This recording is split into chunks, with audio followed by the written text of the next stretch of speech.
اعوذ باللہ من الشیطان الرجیم بسم اللہ الرحمن الرحیم ان اللہ وملائکتہ یصلون علی النبی یا ایہا الذین آمنوا صلوا علیہ وسلموا تسلیما لبیک اللہم ربی وسعدیک صلوات اللہ البر الرحیم وملائکۃ المقربین نبیین صدیقین شہداء والصالحین وما صبح لک من شیء یا رب العالمین علی محمد ابن عبداللہ خاتم النبیین سید المرسلین امام المتقین رسول رب العالمین شاہد البشیر الدعاء علیک باذنک سراج منیر وعلیہ السلام ربی اشرح لی صدری ویسر لی امری واحلل عقدۃ من لسانی یفقہوا قولی الم نشرح لك صدرك فوضعنا عنك وزرك الذي انقض ظهرك ورفعنا لك ذكرك فإن مع العسر يسرا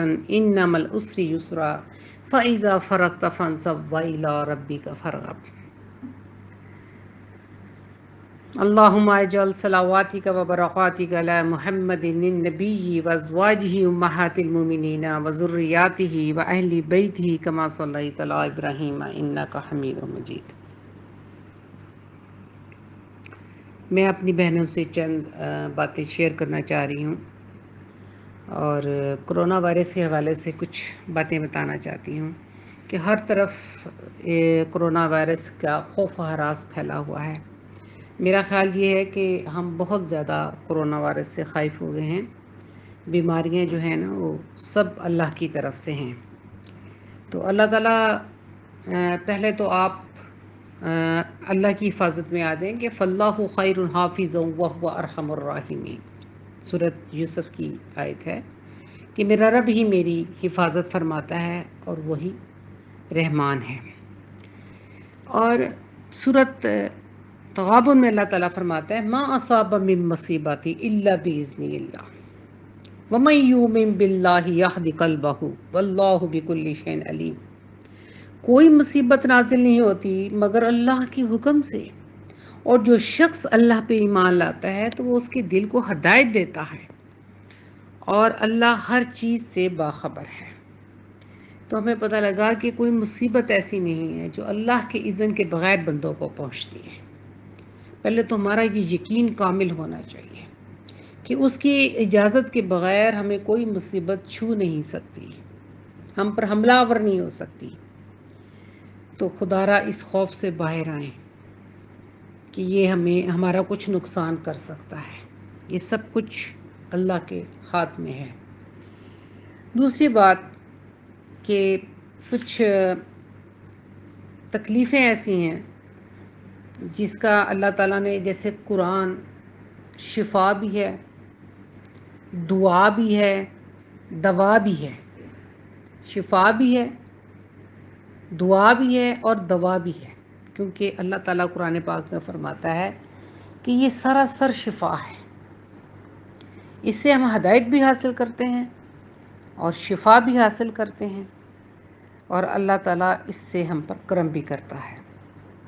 جیسے میں اسی مرض کے بارے میں بتانے لگی ہوں کہ میں نے بہت پہلے، میرے ایک بزرگوں نے مجھے بتایا تھا کہ سینے کی کوئی بھی تکلیف ہو، یعنی اگر آپ کو دمہ ہو یا آپ کو شوگر ہو یا آپ کا ایسیڈیٹی ہو، سٹمک صحیح کام نہ کرتا ہو، یا جیسے کہتے ہیں کہ کرونا وائرس لنگز پہ زیادہ اثر انداز ہوتا ہے، یا لنگز میں کوئی ایسی تکلیف ہو، سانس لینے میں مشکل ہو جائے، تو ان تمام مرض سے جو نجات ہے وہ اللہ کے کرم سے مل جاتی ہے۔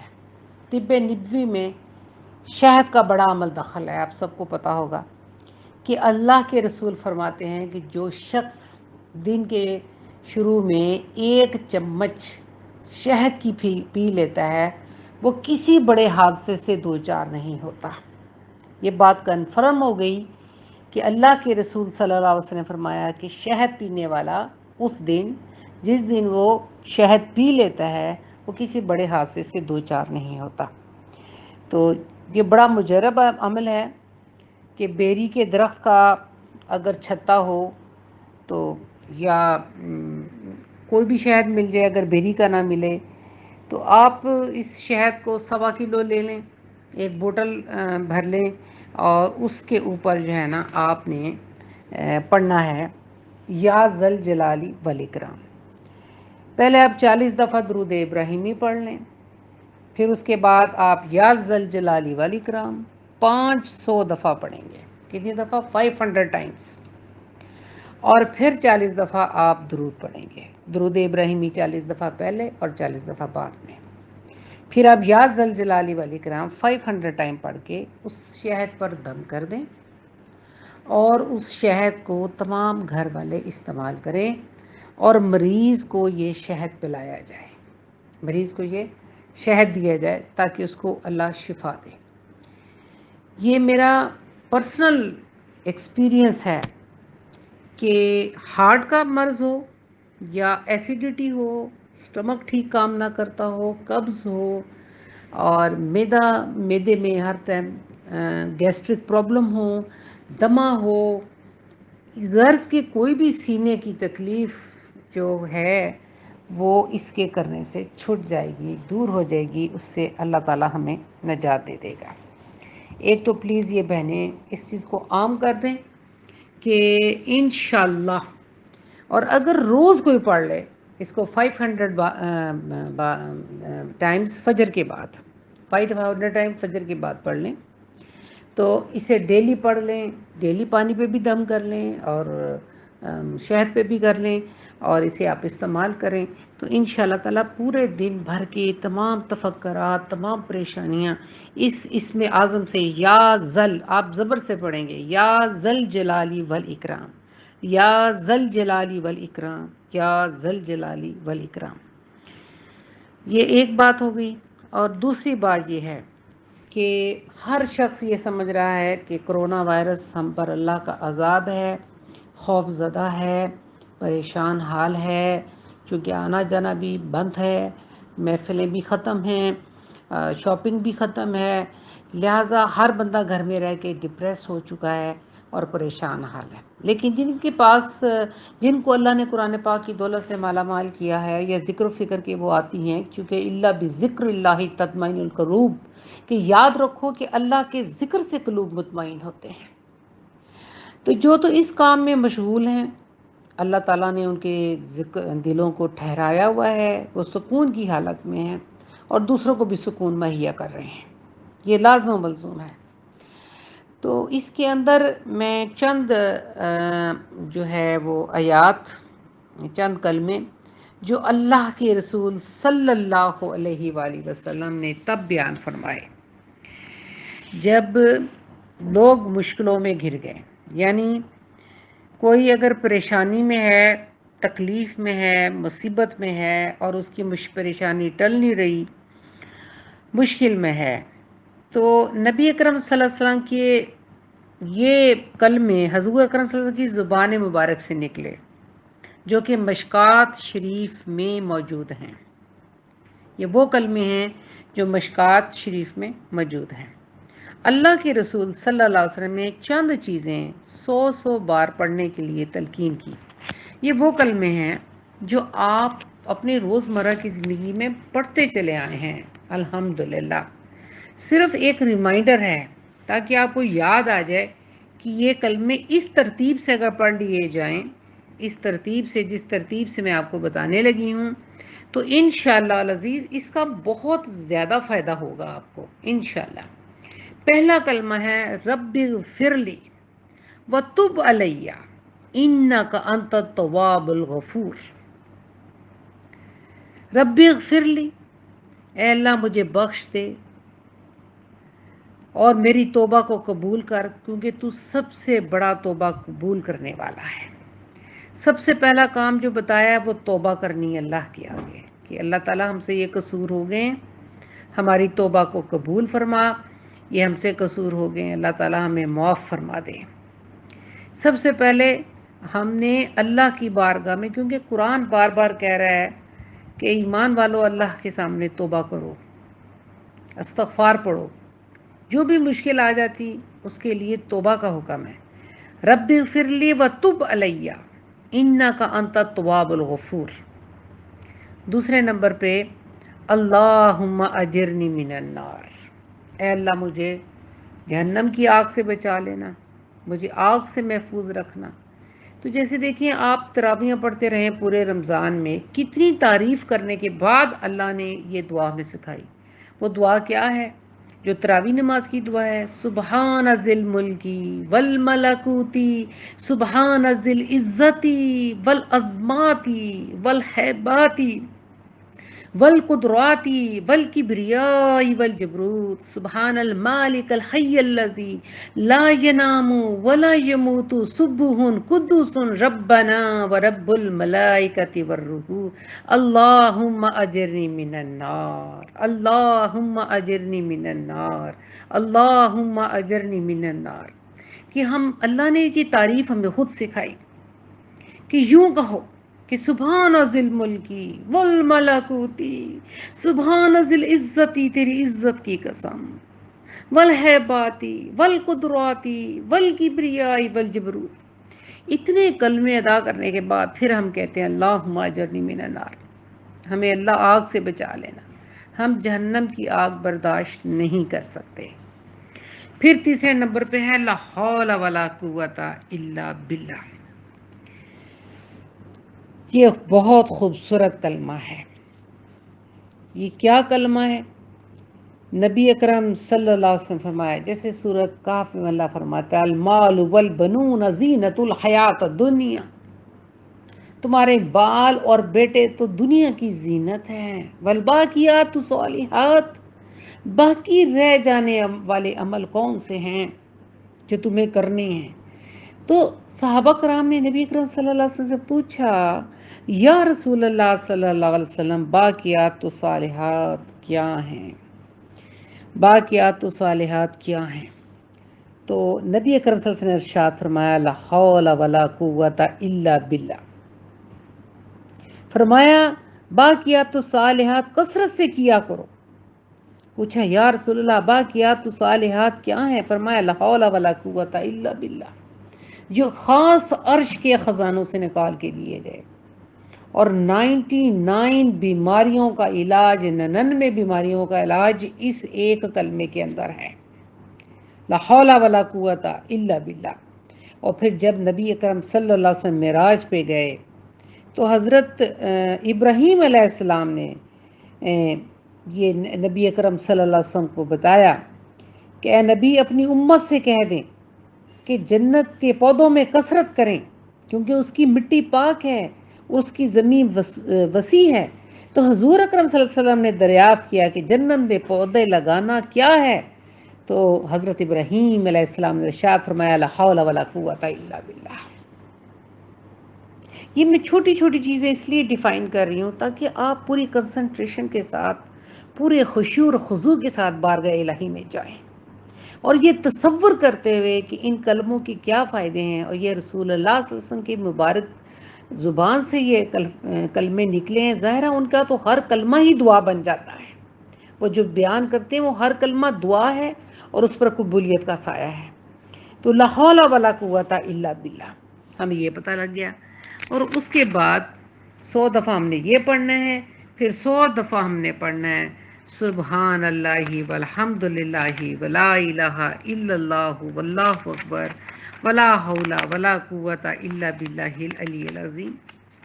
اب یہ سبحان اللہ والحمد للہ ولا الہ الا اللہ واللہ اکبر ولا حول ولا قوت الا باللہ العلی العظیم، یہ تیسرا کلمہ ہے۔ اور اس کے اندر آپ دیکھیں کہ جو لفظ ہیں، جو کلمے ہیں، سبحان اللہ، الحمدللہ، ولا الہ الا اللہ واللہ اکبر، تو ان کلموں کے بارے میں اللہ کے رسول صلی اللہ علیہ وسلم نے کیا فرمایا کہ یہ کلمے کیا حیثیت رکھتے ہیں؟ تو اس کے اندر بہت ساری چیزیں آ گئیں کہ اللہ کے رسول صلی اللہ علیہ وسلم ہمیں اس کے بارے میں کیا بتاتے ہیں کہ ان کلموں کے اندر کیا چیزیں ہیں۔ اب حضرت ام ہانی رضی اللہ تعالیٰ عنہ بیان کرتی ہیں کہ ایک مرتبہ نبی اکرم صلی اللہ علیہ وسلم تشریف لائے میری طرف، میں نے عرض کیا یا رسول اللہ صلی اللہ علیہ وسلم میں بہت عمر رسیدہ ہو گئی ہوں اور ضعیف ہو گئی ہوں، کوئی ایسا عمل بتا دیں کہ بیٹھے بٹھائے کچھ کرتی رہوں۔ حضور نبی کرم صلی اللہ علیہ وسلم نے ارشاد فرمایا کہ 100 مرتبہ سبحان اللہ پڑھ لیا کرو، اس کا ثواب ایسے ہے گویا تم نے 100 غلام عرب آزاد کیے، اور 100 مرتبہ الحمدللہ پڑھ لیا کرو، اس کا ثواب ایسا ہے گویا تم نے 100 گھوڑے ماں سامان اور لگام جہاد میں سواری کے لیے دے دیے، اور 100 مرتبہ اللہ اکبر پڑھ لیا کرو، ایسا ہے گویا تم نے 100 اونٹ قربانی میں ذبح کیے اور وہ قبول ہو گئے، اور 100 مرتبہ لا الہ الا اللہ پڑھا کرو، اس کا ثواب تمام زمین و آسمان کے مابین کو بھر دیتا ہے، اور اس سے بڑھ کر کسی کا کوئی عمل نہیں جو مقبول ہو۔ تو یہ بات کلیئر ہو گئی کہ جو کلمے ہیں سبحان اللہ والحمد للہ ولا الہ الا اللہ واللہ اکبر، اس کی بہت اہمیت ہے، اور یہ تیسرا کلمہ بھی ہے، اس سے ہم تسبیح نماز بھی پڑھتے ہیں، اور یہ وہی کلمے ہیں جو ہم تسبیح نماز میں بھی استعمال کرتے ہیں، اور پھر اللہ تعالیٰ کہتا ہے تیرے اگلے پچھلے تمام گناہ اس سے معاف ہو جاتے ہیں، دانستہ نہ دانستہ، جان بوجھ کے کیے ہوئے یا انجانے میں کیے ہوئے، چھپا کر کیے ہوئے یا کھلم کھلا کیے ہوئے، تمام گناہ اس کلمے سے معاف ہو جاتے ہیں۔ اور نبی اکرم صلی اللہ علیہ وسلم فرمایا لا الہ الا اللہ تو جنت کی کنجی ہے۔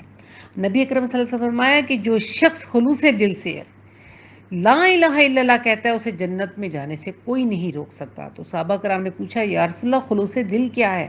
فرمایا کہ لا الہ الا اللہ کے ساتھ حرام چیزوں سے بھی بچنا ہے، حرام چیزوں سے بھی بچنا ہے، لا الہ الا اللہ کے ساتھ خشوع اور خضوع کے ساتھ یہ کلمے کہیں تو اسے جنت میں جانے سے، اور یہ تو جنت کی ضمانت ہے، لا الہ الا اللہ، نہیں ہے کوئی معبود اللہ کے سوا۔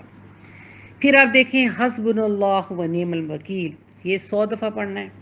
اب دیکھیں جہاں حسبنا اللہ آ گیا یا حسبی اللہ آ گیا، جہاں اللہ کافی ہو جاتا ہے ہمارے لیے، جیسے سورۃ توبہ میں اللہ کہتا ہے حسبی اللہ لا الہ الا هو علیہ توکلت وہو رب العرش العظیم،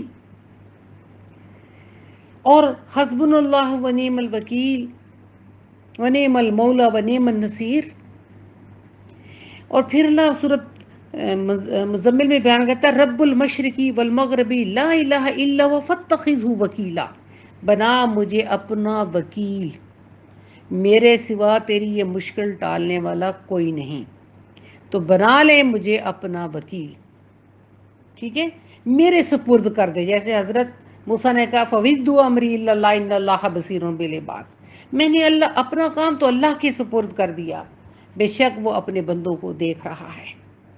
تو جب ہم اللہ پر توکل کرتے ہیں، ہم اللہ پر ڈال دیتے ہیں بات کو کہ اللہ میرا جتنا کام تھا وہ میں نے مکمل کیا، بس اب میں نے تیری ذات پر بھروسہ کیا اور تجھے اپنا وکیل بنا لیا، حسبنا اللہ و نعم الوکیل، تو اے اللہ تو ہی میرے لیے۔ حضور اکرم سے فرمایا کوئی شخص اگر مشکل میں گر گیا ہے اور اس سے نجات نہیں پا رہا، تکلیف میں آ گیا ہے، تو وہ حسبنا اللہ و نعم الوکیل 101 دفعہ ہر نماز کے ساتھ پڑھ لے، 101 دفعہ ہر نماز کے بعد۔ جتنی بڑی مشکل ہوتی ہے اتنا ہی اس کا صلہ زیادہ ملتا ہے، اور اتنی ہی جلدی سے وہ اللہ تعالیٰ ہٹا بھی دیتا ہے جتنی تیزی سے آئی ہوتی ہے۔ تو جو زیادہ مشکل میں ہے وہ 101 دفعہ پڑھ لیں ہر نماز کے بعد، ورنہ 100 دفعہ اس کلموں میں، اس وظیفے میں حسبنا اللہ و نعم الوکیل 100 ٹائم پڑھ لیں، تو انشاءاللہ تعالیٰ اللہ تعالیٰ اس مشکل سے کوئی بھی مشکل ہے، کوئی پریشانی ہے، مالی ہے، بدنی ہے، جسمانی ہے، کسی قسم کی کوئی پریشانی ہے، اولاد کی ہے، بیماری کی ہے، قرض کی ہے، آپ ان کلموں کو فجر کے بعد پڑھ کے دیکھیں، آزما کے دیکھیں، انشاءاللہ العزیز آپ کی یہ تکلیفیں دور ہو جائیں گی۔ پھر یا حی یا قیوم برحمتک استغیث 100 دفعہ۔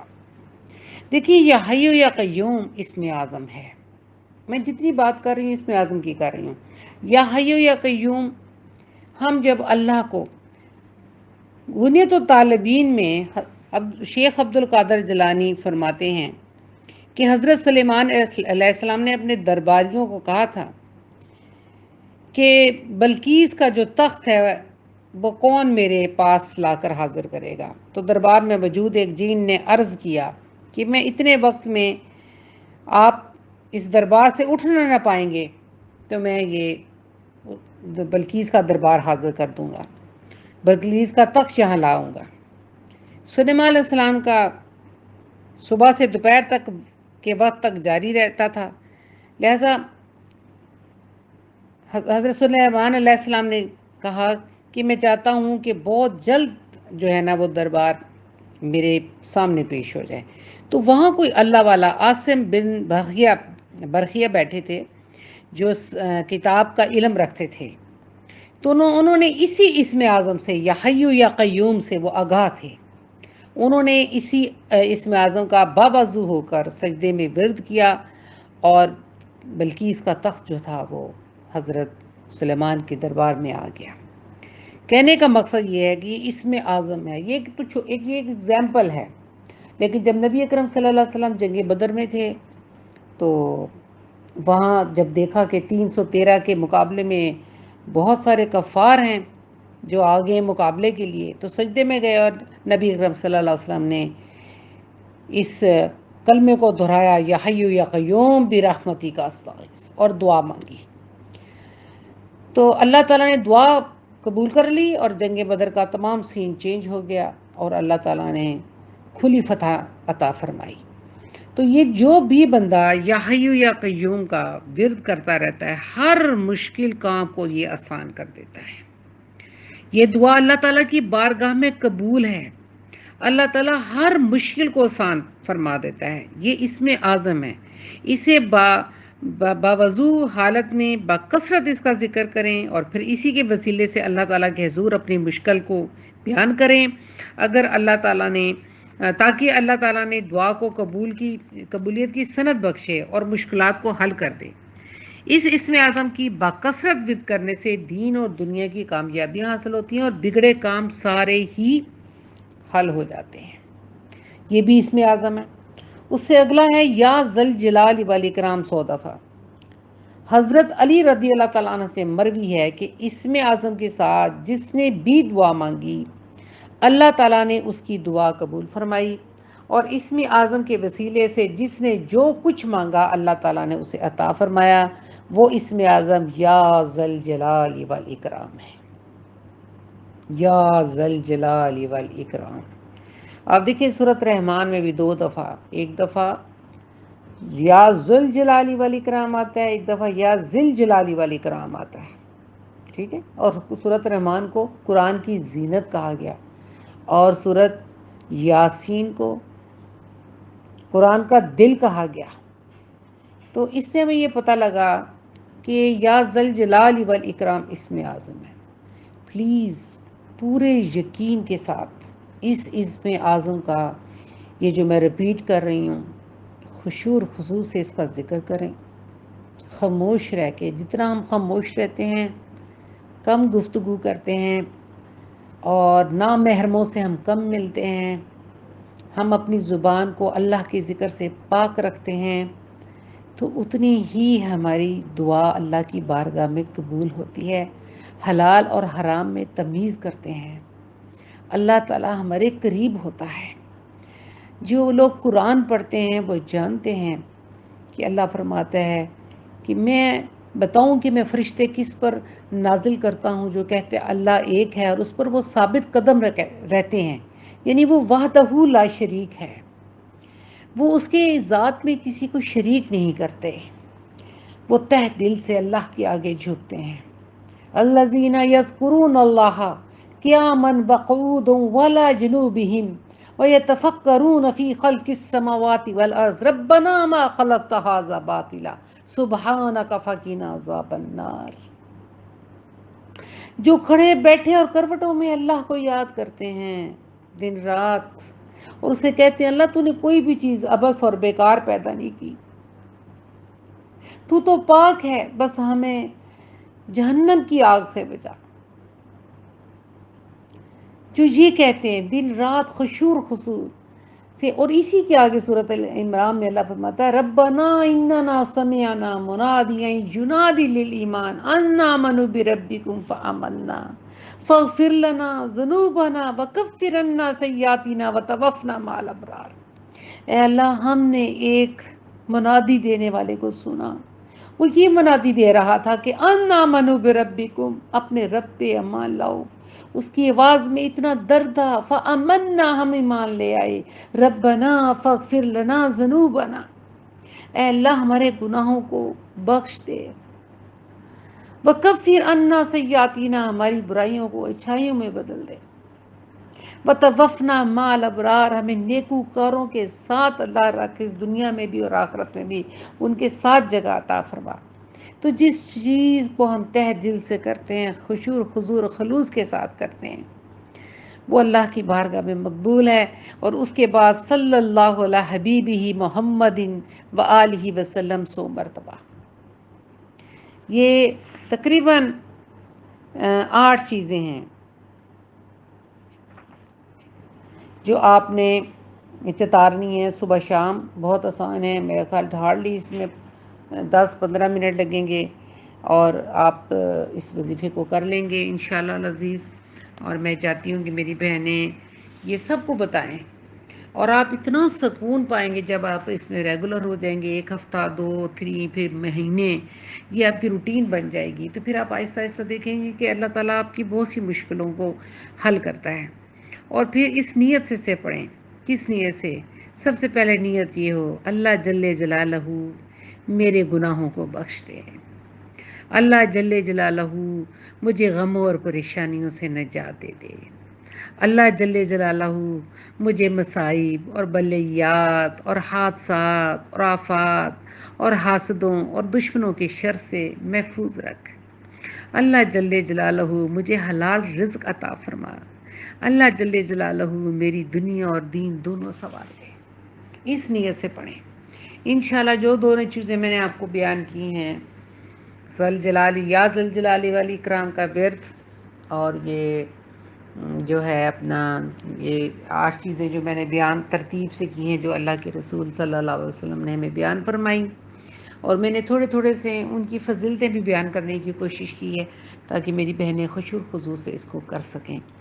تو میں چاہوں گی کہ آپ اس میسیج کو جب جو سنیں اور اسے آگے پلیز لوگوں کی رہنمائی کریں، اور یہ سب کو بتائیں کہ کوئی مصیبت بھی اللہ کے اذن کے بغیر نازل نہیں ہوتی، اور یہ سب کچھ اللہ کی وہ ہیں۔ ممتاز مفتی اپنی کتاب لبیک میں لکھتے ہیں، مصیبتیں در پردہ اللہ کی رحمت ہوتی ہیں، اسے رحمت سمجھ کے لیں، اسے زحمت سمجھ کے نہ لیں، کیونکہ اللہ نے اس میں بہت سی بھلائیاں ہمارے لیے رکھی ہیں، اس میں اللہ تعالیٰ نے بہت سی بھلائیاں ہمارے لیے لکھی ہیں انشاءاللہ العزیز۔ ہر بندہ جس کو اللہ تعالیٰ نے جو بھی انرجی دی ہے، جو خدمات دی ہیں، وہ اپنے مخلوق کے لیے، مخلوق اللہ کا کنبہ ہے، مخلوق کے لیے پیش کر دیں۔ اس آڑے وقت میں جب کہ امت مشکل میں ہے، اللہ نے ہمیں اتنی صلاحیت عطا کی، ہمیں علم دیا ہے، ہمیں اس نے انرجی دی ہے، اس نے ہمیں بہت کچھ دیا ہے۔ اگر ہم یہ مخلوق خدا کے لیے استعمال کریں گے تو انشاءاللہ تعالی ہم لوگوں کی دل جوئی کریں گے اور پریشان ہو لوگوں کو اٹھائیں گے، تو اللہ تعالیٰ اس کے عوض ہمیں بے شمار نیکیاں ہمارے میں لکھے گا، اور امت کو کھڑا کرنا ہے، ابھی امت کو سہارا دینا ہے۔ ہم نے گھر گھر جا کے ہم نے لوگوں کو تلقین کرنا ہے، اٹھانا ہے۔ تو یہ میسیج ایک سب سے بڑا ذریعہ ہے کہ ہم کمیونیکیٹ کر سکتے ہیں گھر میں بھی بیٹھ کے۔ تو اللہ کرے میری یہ بات آپ کو سمجھ آ جائے۔ ربنا تقبل منا انک انت السمیع العلیم وتب علینا انک انت التواب الرحیم۔ صلی اللہ علی خیر خلقہ و نور عرشہ افضل الانبیاء والمرسلین حبیبین و سیدین و سندین و شفیعین و مولانا محمد وآلہ صحابہ اجمعین برحمتک یا ارحم الراحمین۔ اللہم انا نستعینک ونستغفرک ونؤمن بک ونتوکل علیک ونثنی علیک الخیر ونشکرک ولا نکفرک ونخلع ونترک من یفجرک۔ اللہم ایاک نعبد ولک نصلی ونسجد وعلیک نسعی ونحفظ ونرجو رحمتک ونخشى عذابک ان عذابک بالکفار ملحق۔ یا ارحم الراحمین، یا ارحم الراحمین، یا ارحم الراحمین، ہم سب کو جو یہ مصیبت آ گئی ہے اس سے چھٹکارا حاصل کر دے، اللہ ہمیں نجات دے دے، یا اللہ ہمیں اس مصیبت سے نجات دے دے، اور اللہ تعالیٰ ہم سب کو دوبارہ نیک کام کرنے کی توفیق عطا فرما۔ اللہ پاکستان کا نگہبان بن، پاکستان فوج کا نگہبان بن، اللہ میاں پورے پاکستان پر، پوری مخلوق پہ، اللہ پوری مخلوق پر اللہ یہ جو اذیت آئی ہوئی ہے اس کو دور کر لے۔ تو ارحم الراحمین ہے۔ انما امرہ اذا اراد شیئا یقول له کن فیکن، فسبحان الذی بیدہ ملکوت کل شیء والیہ ترجعون۔ ہر چیز کا اختیار تو اللہ تیرے ہاتھ میں ہے، اور ہر چیز نے تیری طرف لوٹ کے آنا ہے۔ اللہ ہمیں عافیت عطا فرما، اللہ ہمیں سکون عطا فرما، اللہ تعالیٰ ہمیں ناگہانی آفات اور حادثات سے بچا، اللہ تعالیٰ ہمیں ناگہانی آفات اور حادثات سے بچا، یا اللہ ہمیں ایسی موت سے، بے بسی کی موت سے اللہ تعالیٰ ہمیں بچا، ہمیں اللہ پرسکون موت عطا فرما، ہمارے دلوں میں ایک دوسرے کے لیے محبت پیدا کر، ایک دوسرے کا احترام ہمیں سکھا دے اللہ، اور اولادوں کو ماں باپ کا فرما بردار کر دے، یا اللہ ہمارے رخ، ہمارا چہرے اپنی طرف پھیر لے۔ اللہ میری اس دعا کو شرف قبولیت عطا فرما۔ سبحان ربک رب العزت عما یصفون، والسلام علی المرسلین والحمد للہ رب العالمین۔